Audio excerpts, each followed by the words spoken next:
Welcome to YOUCANIC. Today we're going to go over how you would replace these lights. These are your map lights, your dome lights. How you can replace them on your car if they've gone bad.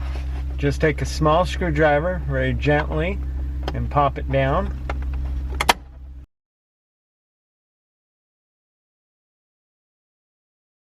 And then you can just pull it out, and then this is the light.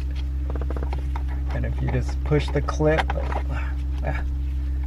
just push the clip a little bit, you can be able to pull this light out.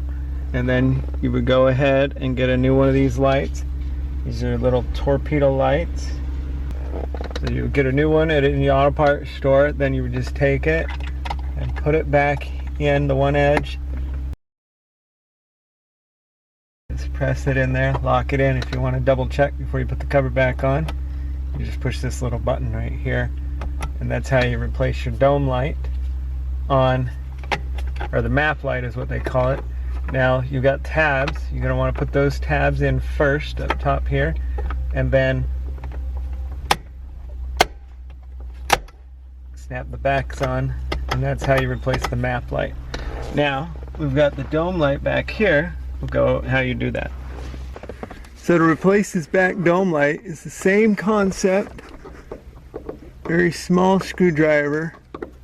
There's an indent right here in the middle that you're just gonna get your screwdriver to go in and then just work it out. There you go. Pop it out. Same type of light that was up front. This one's just mounted a little bit differently. Just take the light bulb out, get your new one, and then you would just put it back in. And now you can double check that it works. It's good to go. And then take your cover, stick it all back in. And that's how you replace your dome light and map light on your Mazda 3.